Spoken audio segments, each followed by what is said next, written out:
એક નગરમાં એક બહુ ધનવાન શેઠ રહેતા હતા. તેમનો કાપડનો મોટો વેપાર હતો અને ઘરેણાંથી ભરેલો ખજાનો હતો. શેઠાણીને પણ સોના ચાંદીના સુંદર દાગીના પહેરવાનો બહુ શોખ હતો. શેઠના ઘરે ઘણા નોકરો કામ કરતા હતા. એક દિવસ રાત્રે શેઠના ઘરમાં ચોરી થઈ.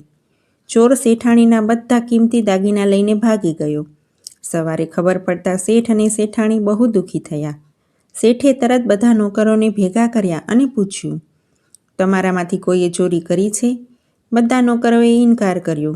શેઠને ખબર હતી કે ચોર બહારનો નહીં પણ ઘરનો જ કોઈ નોકર છે, પણ તેમની પાસે કોઈ પુરાવો નહોતો. શેઠ ખૂબ ચતુર હતા. તેમને એક યુક્તિ સૂઝી. તેમણે બધા નોકરોને એક સરખી લંબાઈની લાકડી આપી.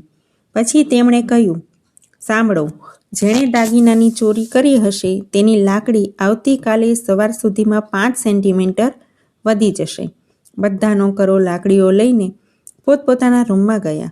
ચોર મનમાં ડરી ગયો. તેણે વિચાર્યું કે જો કાલે સવારે લાકડી વધી જશે તો તે પકડાઈ જશે. બીજો કોઈ નોકર જોઈ ન જાય તે માટે તેણે પોતાની લાકડી 5 સેન્ટીમીટર કાપી નાખી. બીજા દિવસે સવારે શેઠે બધા નોકરોને તેમની લાકડીઓ સાથે બોલાવ્યા. જ્યારે બધાની લાકડીઓ માપવામાં આવી ત્યારે શેઠે જોયું કે એક નોકરની લાકડી 5 સેન્ટીમીટર ટૂંકી હતી. શેઠ તરત સમજી ગયા કે આ જ ચોર છે. ચોરે પોતાની ચોરી છુપાવવા માટે લાકડી કાપી નાખી હતી, પણ શેઠની યુક્તિને કારણે તે પકડાઈ ગયો. શેઠે તેને પકડીને પોલીસને સોંપી દીધો અને શેઠાણીના દાગીના પાછા મેળવ્યા.